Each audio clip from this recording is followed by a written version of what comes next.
Bonjour à tous et à toutes, j'espère que vous allez bien en ce début d'après-midi.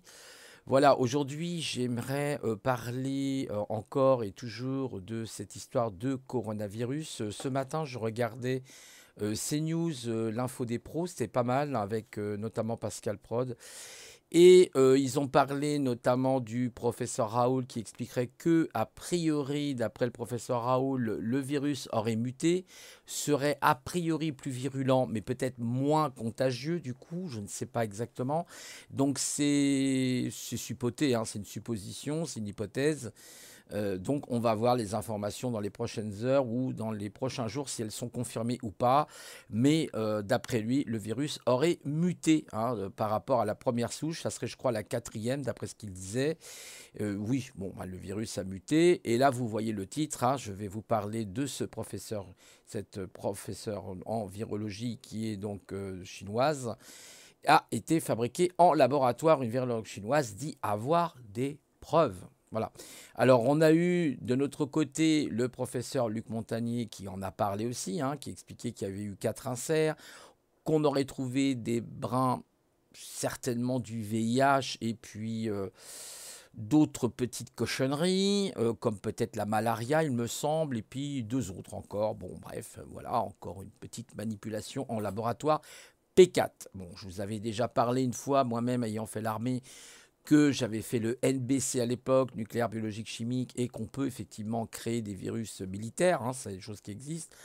Voilà, certains disent oui, mais pour créer un virus militaire, il faut des certifications, il faut des autorisations. Oui, enfin bon, vous savez, quand vous voyez ce qui s'est passé bon, en Irak avec Bush qui n'a pas eu d'autorisation pour attaquer l'Irak, hein, voilà, et puis que, hein, dans une petite fiole, on a accusé que la terrible fiole. Ah là là là là.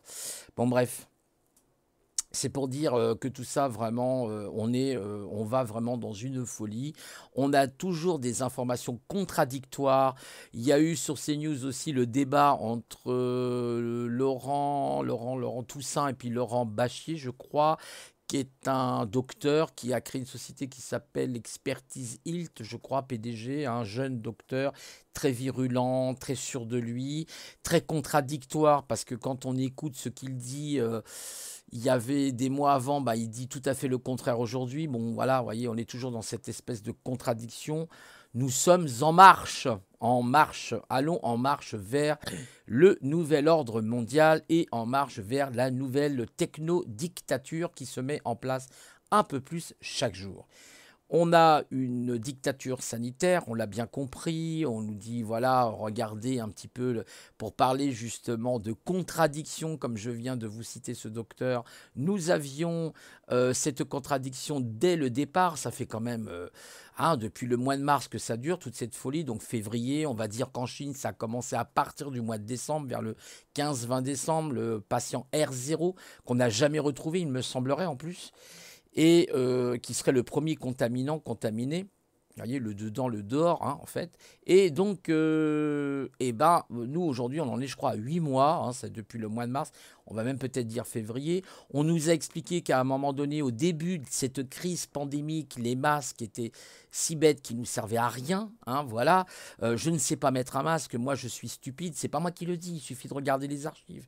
Allez regarder les archives et vous verrez par vous-même, hein, voilà. Et donc, on en est là aujourd'hui en pleine idiocratie, hein, comme la crasse, hein, voilà, on est en plein dedans, on est dans le monde des débilitus, hein, je le dis souvent, c'est-à-dire qu'il n'y a pas de recul sur les analyses, les gens ont la mémoire très courte, moi je n'ai pas la mémoire très courte, voilà, je me rappelle de tous les détails, voilà, hein, on sait quand même qu'on a des présidents plus ou moins qui sont des globalistes, hein, qui veulent un nouvel ordre mondial qui ne durera pas de toute façon dans le temps, pour d'autres raisons. Hein. Un jour, j'en parlerai peut-être. Et donc, on en est là. C'est-à-dire que maintenant, le virus a muté. Bah oui, il a muté. Alors déjà, il a muté, oui, il résiste même aux chaleurs hein, dans certains pays chauds, au continent africain par exemple. Hein. Alors l'Afrique est un continent, je tiens à le signaler parce qu'il y a des gens qui me parlent d'un pays. L'Afrique n'est pas un pays, c'est un continent. Hein. Allez refaire des cours de géographie, c'est extraordinaire, les gens qui vous disent que c'est un pays. Alors l'Afrique n'est pas un pays, c'est un continent composé de pays. Voilà, hein, c'est ça un continent, vous voyez ce que je veux dire, hein? Bon, voilà, bref. J'ai pas été très loin à l'école, moi, vous savez, j'ai pas de DUT ou que sais-je, hein, mais j'essaye d'être le plus cartésien possible, si je peux l'être, hein, voilà, cartésien. Et puis, ça fait partie aussi de la culture, c'est comme ça. Bon, petite parenthèse fermée, on va revenir donc à nos moutons, à ce cher virus. Ça fait quand même en France 8 mois que ça dure l'histoire. Alors si vous avez justement des informations, notamment sur d'anciens virus, et on a eu H1N1 je crois en 2009 il me semble, ou peut-être avant, et on a eu la grippe de Hong Kong en 1968, et nous avons eu la grippe espagnole entre autres, hein, qui a fait je crois, on estime entre 40 et à peu près 60 millions de morts, ce qui est énorme. C'est énorme. Là, on peut réellement parler d'une vraie pandémie. Là, on a dépassé le cap des millions de morts dans le monde. Ok, il y a à peu près 35 à 40 millions de personnes qui seraient infectées. Ok, mais on n'est pas à des chiffres, on est quand même 7,8 à 7,9 milliards d'humains sur la planète. Vous imaginez que même 1,5 million de morts, par exemple, ça représente que dalle. C'est une petite goutte dans l'océan. Voilà. Donc pour le moment, on n'a pas prévu 30, 40, 50 millions de morts ou 100 millions de morts, par exemple. Mais vous imaginez que même 100 millions de morts par rapport à 7,9 milliards d'humains, c'est pas grand-chose. Voilà. Mais oui, on est bien d'accord, ce sont des morts, évidemment. On ne plaisante pas avec ça. Mais c'est étonnant, cette espèce de contradiction permanente, hein. On voit aussi tout. Alors, tout est son contraire. On voit un gouvernement qui prend des positions pour Marseille, puis après il ferme Marseille, et puis après est-ce qu'il faut fermer Paris, les bars de Paris ou les restaurants de Paris, on ne sait pas. On revient après, hop, et on revient sur Marseille. Oui, mais vous comprenez que Marseille, ceci, cela. On ne sait plus où. En fait, la maman a perdu ses petits. Elle ne sait plus, hein, comme vous savez, les chats, quand elles perdent leurs petits, ils sont où mes petits, ils sont où mes petits. Petite pointe d'humour, entre guillemets. Donc, on voit très clairement qu'on se fout réellement de nous. On se moque littéralement de nous. On nous prend pour des bezos. Voilà. Donc, il faut, dans tout ça, arriver, les amis, à faire son tri. Il faut arriver à méditer, à se recentrer sur soi, parce que tout ça, ce sont des informations extérieures à nous-mêmes, et nous pourrions être influencés et prendre de mauvaises décisions, alors qu'il faudrait prendre de bonnes décisions. Et pour prendre des bonnes décisions, je vous conseille la méditation qui peut aider effectivement à se recentrer sur soi-même, être dans cette intelligence introspective de soi et non pas à l'extérieur forcément. Donc il est important d'avoir du bon sens. Ça ne veut pas dire qu'il n'y a pas de virus. Certains diront oui, mais le virus c'est la 5G. Moi j'ai même proposé que le virus était effectivement mis par épandage. C'est tout à fait probable, c'est une probabilité parmi tant d'autres. J'ai même expliqué dans certaines capsules de vidéos que le virus peut-être a même été réalisé par intelligence artificielle, parce qu'on peut même se poser des questions.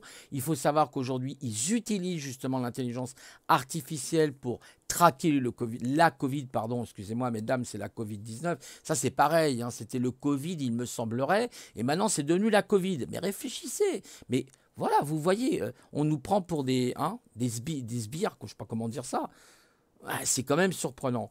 Donc pour revenir au sujet, parce que là je vais m'égarer très loin comme d'habitude, on va se recentrer donc sur le thème du sujet l'Indépendant, hein, qui est un journal indépendant, comme son nom l'indique a priori. Le coronavirus fabriqué en laboratoire, une virologue chinoise dit avoir des preuves, je me répète, et on va lire un petit peu ce qu'elle dit. Alors je ne vais pas vous mettre la vidéo parce qu'elle est en anglais, il faut la traduire, c'est toujours un petit peu long.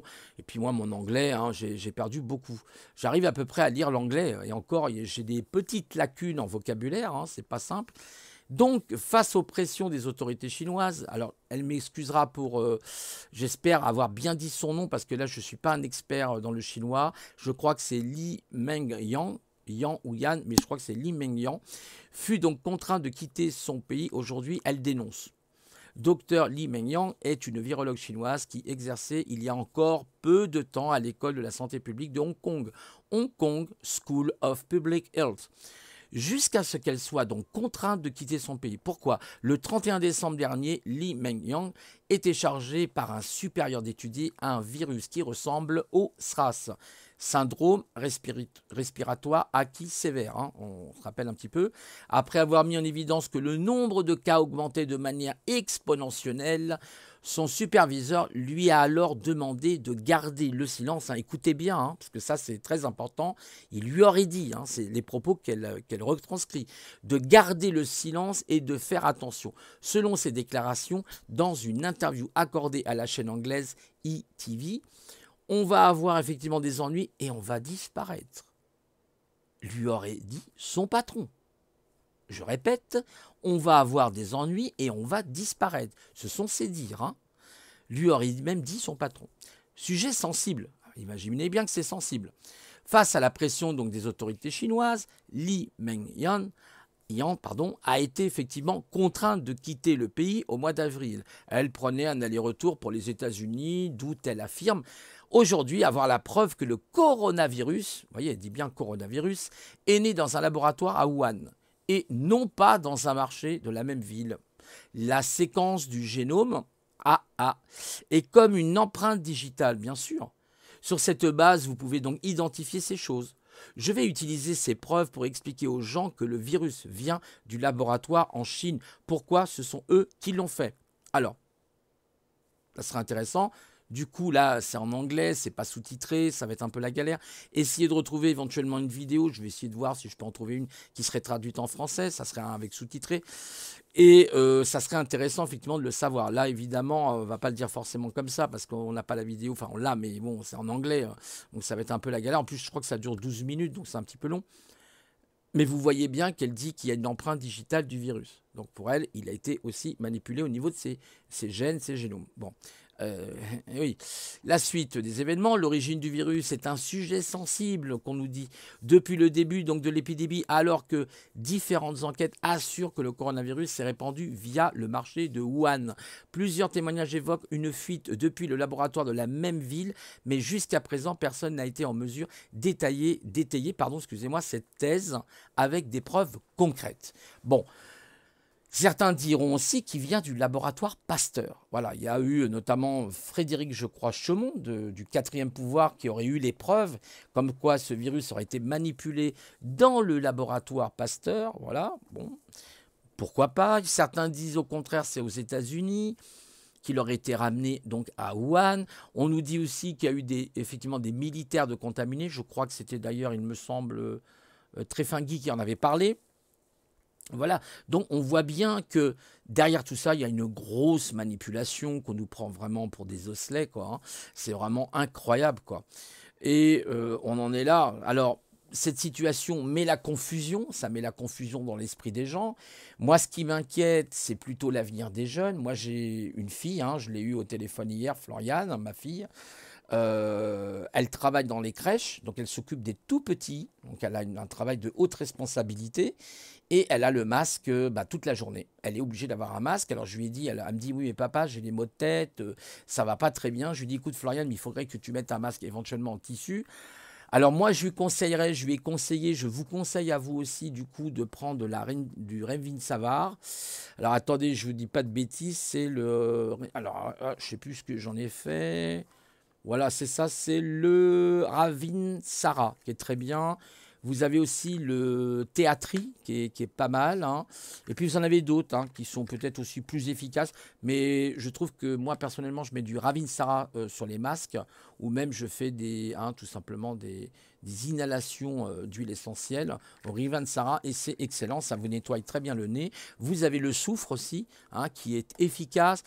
N'oubliez pas, alors bien sûr, je fais un petit aparté encore, là vous savez, vous me connaissez maintenant, les vitamines, alors surtout si vous pouvez, prenez des graines germées, même toi Zaza, hein, toi en plus qui est à la campagne, tu as largement la place de faire des graines germées, fais des graines germées, vous pouvez faire de l'alfalfa si vous ne connaissez pas trop les graines germées, du radis, évidemment ça va piquer un peu, Et puis vous avez d'autres, vous avez la moutarde, vous pouvez faire des lentilles, vous pouvez faire aussi.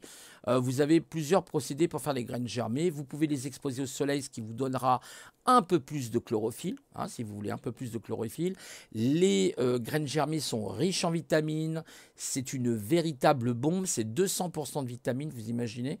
Bah, c'est comme un petit bébé, un petit poupon qui vient de naître, qui a 3-4 jours, une semaine, 2 semaines, qui est plein d'énergie, plein de vivacité. Vous voyez, hein, sauf si évidemment il est malade, le pauvre petit bébé. Mais en général, ils ont plein de vivacité, les enfants. La graine germée, c'est pareil. Elle est pleine de vivacité parce qu'elle vient de naître. Donc vous la voyez qui germe, elle pousse. Hein. Alors il ne faut pas attendre non plus qu'elle soit à 5-6 cm de haut. Vous essayez de voir 3-4 cm. Après, c'est plus, c'est plus. Mais vous mettez ça, par exemple, sur votre poisson. Vous mettez ça dans vos salades. Vous mettez ça sur votre potage. C'est excellent pour la santé. Voilà, voilà, voilà. D'ailleurs, il y avait Thierry Casanovas qui en avait parlé, je crois, des graines germées. Il avait parlé aussi effectivement d'extraction de jus. Et j'aimerais d'ailleurs mettre une petite parenthèse pour un individu qui actuellement fait son anthologie, son apologie, on va dire ça comme ça, comme étant un escroc, comme étant un individu qui, a priori, ne défend pas la médecine. Alors ça, c'est assez étonnant. J'y reviendrai peut-être un de ces jours. Thierry Casanova a parlé du terrain, hein, les maladies, bah oui, c'est le terrain hein, qui favorise tout ça. Hein, on le sait, ils le savent hein, d'ailleurs, vous inquiétez pas. C'est pour ça qu'il y a la malbouffe. Et donc, voilà, bon, pour revenir à ce virus, oui, c'est quand même assez surprenant. Donc, si vous avez effectivement, des gens savent qu'il y a eu une vague, 2 vagues, je crois qu'il y a eu 3 vagues sur la grippe espagnole, hein, donc qui a duré je ne sais pas combien de temps pour le coup, mais ce virus ne veut pas nous lâcher. Il veut vraiment pas nous lâcher la basket, a priori. Hein. Alors, certains diront aussi, j'en ai reparlé, je crois, tout à l'heure, de la 5G. Effectivement, la 5G pourrait être un des facteurs qui, effectivement, amène cette problématique du virus ou accélère le virus ou l'amplifie dans certaines zones. D'ailleurs, je crois, 132 avait fait une vidéo très intéressante. Vous pouvez la retrouver sur sa chaîne, hein, Complotiste 132. Vous pouvez la retrouver sur sa chaîne qui, je ne sais plus le titre, hein, je ne me rappelle pas, je ne l'ai pas en tête comme ça, qui parlait évidemment des zones, hein, des clusters, des groupes où il y a les virus, si vous préférez, et de la 5G qui était mis en place. Oui, il y a quand même des corrélations assez étranges. Voilà. Et vous avez aussi les chemtrails, donc là, ils sont en train de préparer une nouvelle gouvernance mondiale. Ils nous préparent en fait, en quelque sorte, une espèce de néum. Donc, la suite des événements ne sera pas évident pour nous. Tout ça se cache derrière, évidemment, une crise financière sans précédent. En France, on va avoir un taux de chômage pour 2021 qui va être explosif. Mais quand je dis qu'il va être explosif, ça va être explosif. Vous avez plein de petits magasins qui ferment, les rideaux sont baissés. Vous avez plein d'endroits comme ça où vous voyez que les magasins ne sont pas repris, hein, que le bail n'est pas repris, donc ils sont fermés. Donc on va diriger les gens vers les grands hypermarchés. Et tout ça, c'est voulu. Hein. C'est Amazon qui s'est fait un chiffre énorme. Hein, voilà, donc bientôt, on sera tous branchés avec une intelligence artificielle, voilà, avec la picouse qu'on veut nous mettre absolument, parce que là aussi, il y a cette histoire de piqûre, hein, de vaccin, d'accord. D'ailleurs, j'ai trouvé ça étrange que M. Trump, lui aussi, parle de vaccin. Quel type de vaccin il nous parle? Poutine aurait mis en place un vaccin qui n'aurait pas d'adjuvant, justement, et qui serait très efficace contre le Covid, d'après ce que j'ai pu savoir. Alors ça, je ne me suis pas plus penché sur l'enquête. Ça serait intéressant peut-être de gratter un peu du côté de la Russie, justement, par rapport à ce vaccin. Si vous avez des infos, n'hésitez pas à me les transcrire, à me les transmettre hein, par écrit. Et donc... ça peut être un sujet, effectivement, on peut se pencher dessus pour voir ce qu'il en est. Mais en attendant, il y a tout ça qui se met en place. Nous savons que les banquiers, que les banques sont très très mal, elles sont dans une situation... Tout ça, c'est lié aussi avec le coronavirus. On parle du coronavirus, mais on ne parle pas des dégâts que font le collatéral, si vous voulez, les dégâts collatéraux, pardon, en pluriel, collatéraux, au niveau de l'économie. Je vous ai parlé qu'il va y avoir effectivement, il y a même, c'est pas il va y avoir des entreprises, des petites PME comme par hasard qui ferment. Hein. Regardez les restaurants, regardez les magasins, regardez tous ceux qui sont plombiers, électriciens, ils ont peut-être des grandes difficultés actuellement pour s'en sortir. Voilà, voilà, voilà. Autre chose, on n'a pas fait appel aux pompiers. Il y a des pompiers qui se plaignent quand il y a eu le coronavirus qu'on n'a pas fait appel à eux. Ils ont entièrement raison. Le gouvernement disait que bah, c'était inutile, a priori, c'était comme les masques hein, au début de la crise, vous rappelez-vous, ils étaient inutiles ou ils étaient périmés. On n'a eu que des ordres et des contre-ordres. On a une administration en France qui est carrément une pieuvre. Une pieuvre, quand je vous dis que c'est une pieuvre, c'est une pieuvre. Nous sommes plus liés entre nous, nous sommes liés à l'Europe. Les gens oublient ça, hein. Nous sommes dans l'Europe. Hein. Et ben oui, il ne faut pas l'oublier. François Asselineau le précise souvent. Bon, et nous sommes donc dans une situation périlleuse pour notre pays. Voilà. Donc là, oui, la situation, bah, tout ça, c'est lié avec ce fameux coronavirus. Ça a permis à des opportunistes de se faire beaucoup d'argent, notamment en vendant des masques, en vendant des gels hydroalcooliques, en vendant toutes sortes de petits gadgets. Ils se sont fait un pognon de dingue. Ah bah oui, le malheur des uns fait le bonheur des autres, comme dit le dicton. Voilà. Donc c'est comme ça. Hein, c'est comme ça. On ne va pas refaire le monde, hein, que voulez-vous. On va pas refaire le démon. Hein, le démon, déjà, le monde démon hein, nous met déjà une empreinte très forte sur nous. Donc il faut essayer de garder son calme. Et pour cela, la méditation est un très bon exercice. Donc on en est là aujourd'hui, c'est-à-dire vraiment dans une situation qui n'est pas seulement une crise sanitaire, mais qui sera une crise financière, une crise sociale. Moi, je pense aux jeunes. Hein, je vous ai parlé de ma fille tout à l'heure qui a 25 ans. Elle est inquiète hein, de voir la situation comme elle se dégrade. Elle est en plus zèbre un petit peu, donc vous imaginez, dans la tête, ça tourne dans tous les sens. On a tout ça. Donc oui, c'est franchement inquiétant. On a une situation aussi, il paraîtrait que le coronavirus, on peut le choper 2-3 fois pour certaines personnes. Donc là, on se dit, mais moi, je l'ai chopé, hein, donc je risque encore de l'attraper. Hein. D'ailleurs, en ce moment, j'ai le nez qui me pique, là, vous voyez, au moment où je vous parle. Pourtant, j'ai pas de masque, j'ai rien. Donc, je me pose des questions. Bon, voilà, des allergies, oui, mais enfin bon, il y a aussi l'automne. Bon, voilà. Et puis, il y aura la grippe saisonnière, mais M. Véran nous a expliqué que, de toute façon, la grippe viendrait après le mois de décembre, d'après ce qu'on a pu comprendre. Ils sont au courant de beaucoup de choses, ces gens, quand même. Hein. Bah oui, c'est le gouvernement, ils sont au courant de beaucoup de choses. Donc, voilà. Il y a un risque de rhinite financier, Madame Lagarde en a parlé. Hein, voilà. Donc, Davos 2021, je crois que c'était pour 2020, mais il est reculé à 2021, voire 2022, peut-être même. Davos, hein, pour faire un petit rhinite international. Parce que les banques, voilà, sont dans une situation plutôt plus que périlleuse. Voilà, à force de faire de la planche à billets, on en est arrivé où c'est qu'on en est. Hein. Quand on tape sur un ordinateur des chiffres, ça je rappelle, hein, c'est de l'argent scriptural. On tape des chiffres sur un ordinateur, mais ce n'est pas l'argent fiduciaire, c'est pas l'argent de la véritable économie.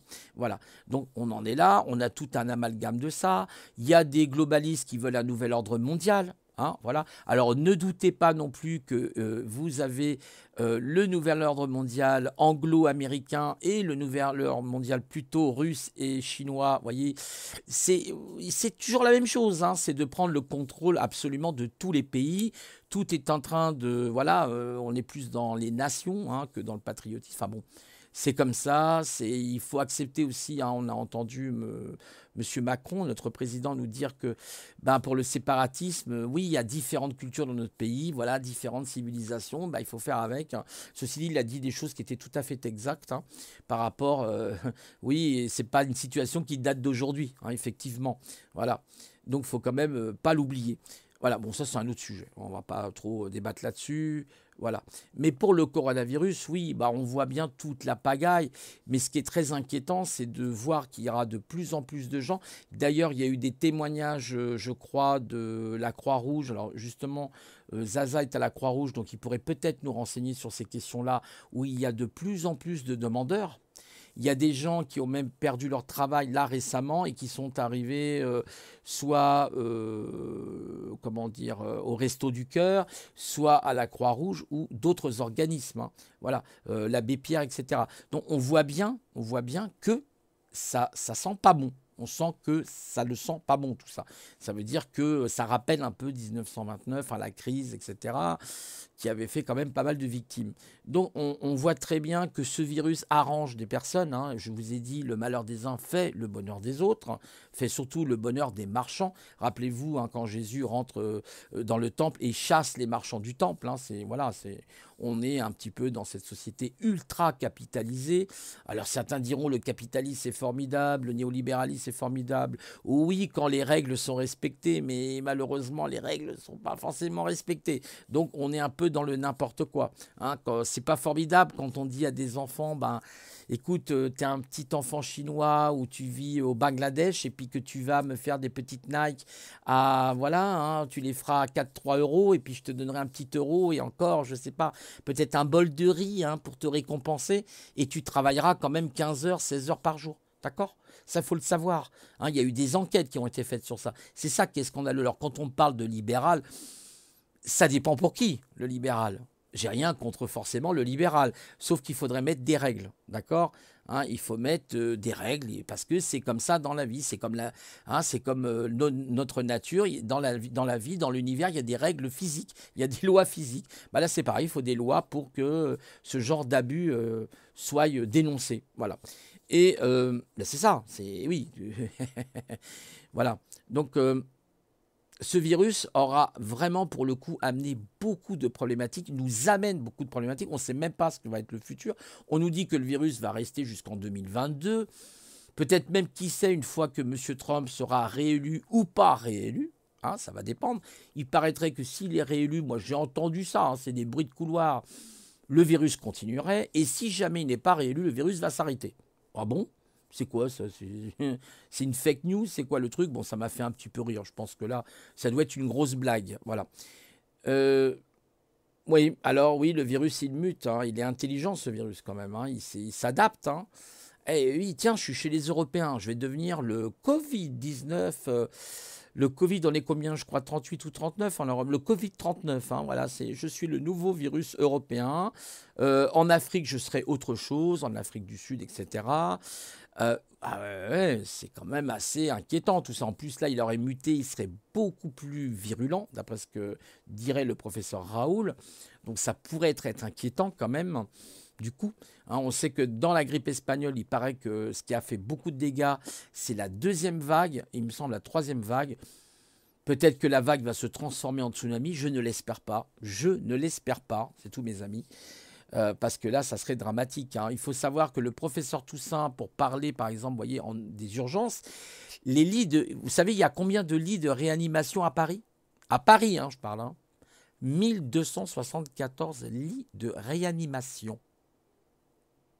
Je vous laisse deviner le nombre d'habitants, plus de 2 millions d'habitants à Paris. Si jamais il y a un carnage, là, on ne parlera plus de saturation d'hôpitaux. Et en attendant, comme disait Florian Philippot, on est en train de fermer des lits actuellement. Cherchez l'erreur. Voilà. Donc, tout ça, oui, c'est pas très réjouissant. Bon, gardons notre calme. Il faut toujours essayer d'être fort en soi. Il faut toujours faire de l'introspection vis-à-vis de soi. Je crois qu'il faut faire attention aux événements extérieurs. Ne pas trop peut-être regarder aussi, parce que le fait de regarder par exemple trop le Covid ou trop tout ce qui est alarmiste en général peut avoir un mauvais impact sur nous. Bien sûr, il faut s'informer, c'est normal, il faut quand même s'informer aussi. On est des êtres curieux, c'est comme ça. La nature humaine est normalement dans la sociabilité, il paraîtrait. On est dans la sociabilité. Nous sommes des êtres sociables, il paraît. Alors je sais pas, il y en a qui ne sont pas forcément sociables, mais il paraîtrait que nous sommes des êtres sociables. Alors voilà, donc pour tout ça, je veux aussi remercier Femme Sage qui m'a proposé un live. Alors peut-être ce week-end si tu veux, mais je ne sais pas encore, je te le confirmerai, sur notamment l'épigénétique. Alors là, je ne suis pas un spécialiste de l'épigénétique transgénérationnelle. Je crois qu'il y a l'épigénétique transgénérationnelle, ça peut être intéressant, mais je ne suis pas généticien. Donc après, il faut que je voie un petit peu des sujets, peut-être que de ton côté, puis peut-être Zaza aussi, pour parler, parce que je crois qu'il connaît bien le sujet d'ailleurs sur l'épigénétique. Ça peut être un sujet intéressant, effectivement, mais ne t'attends pas à des réponses d'experts. Hein. Moi, je ne suis pas généticien, parce que là, c'est un domaine assez fourni quand même. Hein. Déjà, quand on parle du coronavirus, vous avez compris qu'on a des brins d'ARN, etc. Donc, si on parle de l'ARN, l'acide ribonucléique avec l'ADN, qui correspondent tous les deux, vous avez toute une base protéinique du virus. C'est extrêmement complexe. Il faut être virologue, il faut faire des études. Il faut avoir beaucoup d'études en microbiologie, en physiologie, il faut avoir des connaissances. chance hein, dans ces domaines-là, parce que ce sont des domaines extrêmement pointus. Ça demande beaucoup d'études. On ne devient pas généticien en sortant d'un paquet de bonus, hein, d'accord? Voilà. Donc, voilà, c'est tout ce que j'avais à dire.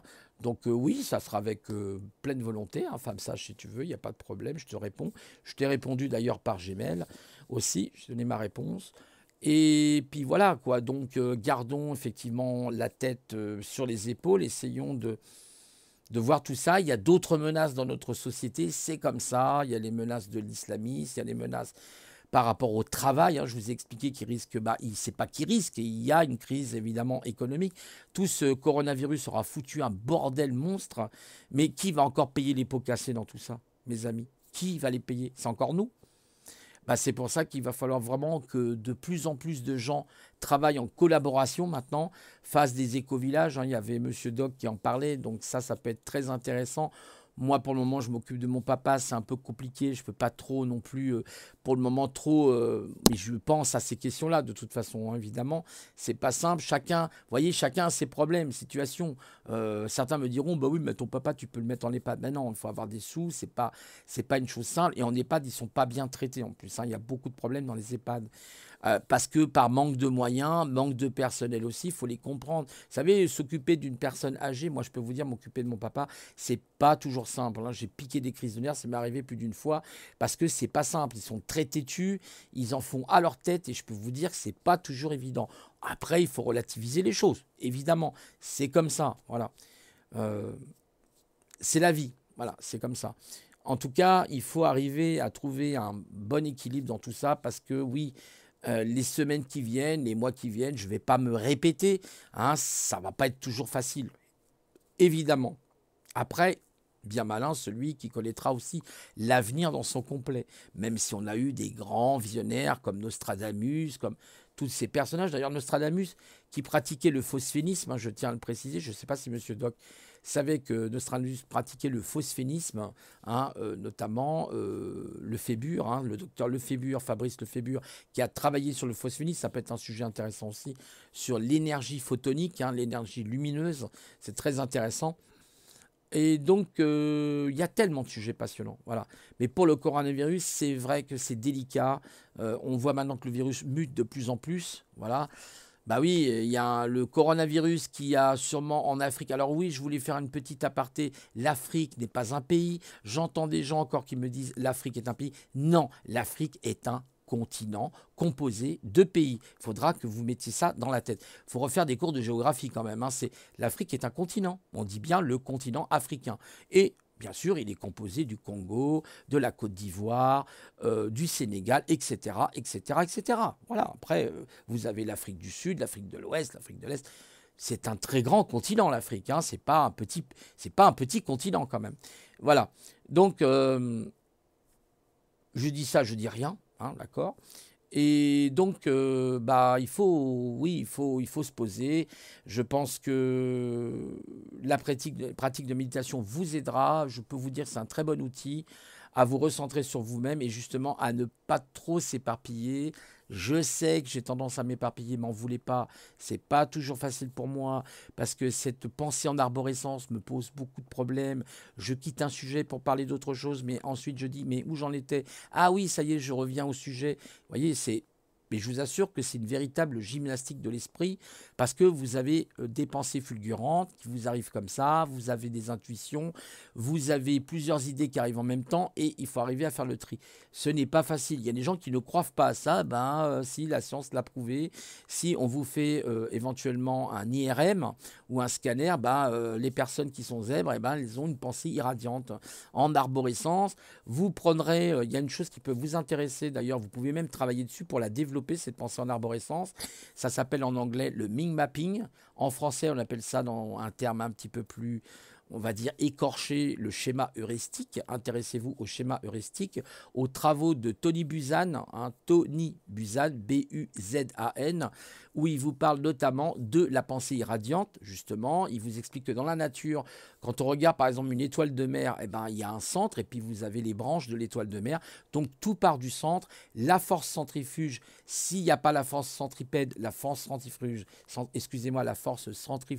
ne peut pas exister sans la force centrifuge. centripède, c'est aussi simple que ça, tout part du centre. Et ensuite, on s'étale. Donc la pensée radiante, c'est ça. C'est cette connexion, cette espèce d'arborescence, un peu comme en informatique, nous on appelle ça l'arborescence des répertoires, c'est-à-dire qu'on met l'arbre à l'envers.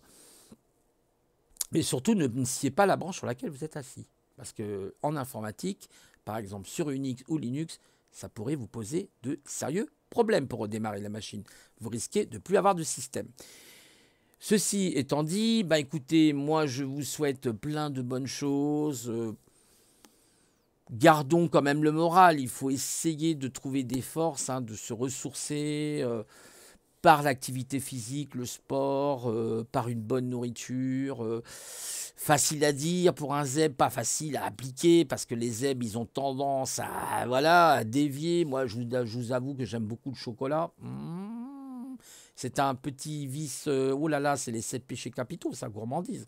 Le chocolat qui est très bon, il paraît d'ailleurs, pour la dépression. C'est vrai que le chocolat, c'est un élément, j'aime beaucoup le chocolat. Mais j'ai perdu du poids, je suis très content, voilà, parce que je fais plus attention à ce que je mange et je fais un petit peu d'activité physique, ce qui m'aide forcément à me rééquilibrer. Mais c'est pas toujours évident pour les zèbres parce que les zèbres, ils ont des états émotionnels qui sont quelquefois en bas et quelquefois en haut. Nous sommes cyclotimiques, nous avons des cycles. Hein, nous avons des cycles, nous fonctionnons avec des cycles. La nature fonctionne avec des cycles. C'est comme ça. Regardez aussi la chaîne de Raymond Dazan qui est très intéressante, qui est psychanalyste, hein, sur les zèbres, pour ceux qui sont zèbres, hein, ou qui pensent l'être en tout cas, ou hypersensibles en tout cas. Ça ne représente que 2,5% de la population, je crois, donc c'est très peu.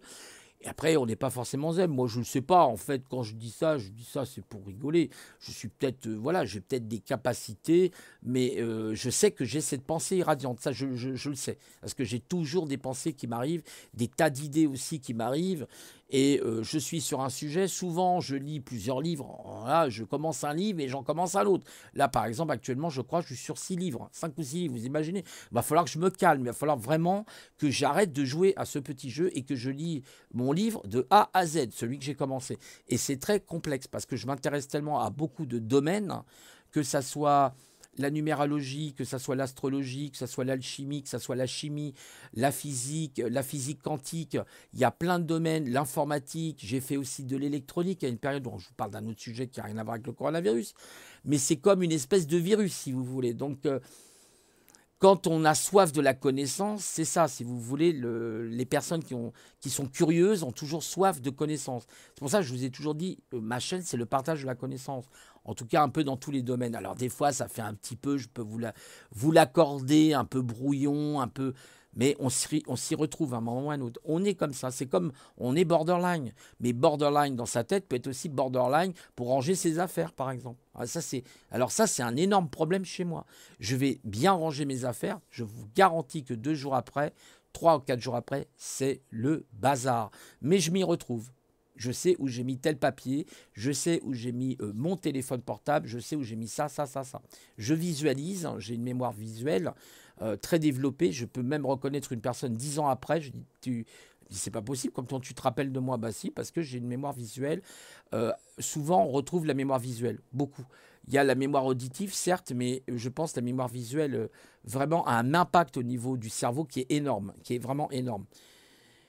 Vous avez plein, hein, regardez, je vous ai dit Tony Buzan, hein, Tony Buzan, B-U-Z-A-N, hein, vous verrez, il a fait des ouvrages, je pourrais éventuellement mettre les références, très intéressantes sur la pensée radiante. Vous pouvez vous-même pratiquer la pensée radiante, vous avez même des logiciels qui le font, hein, comme MinMind, je crois qu'il existe, MinMind, un truc comme ça.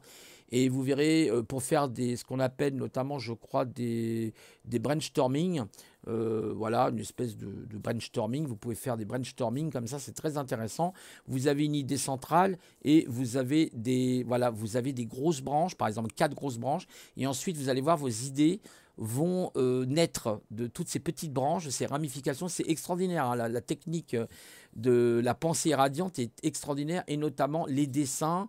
Par le dessin, par la couleur, par la forme, vous allez développer justement votre capacité pour penser en irradiance. Voilà. Et vous allez voir, votre cerveau va mieux fonctionner. C'est vraiment, je peux vous garantir le mode d'emploi du cerveau, la pensée irradiante, hein.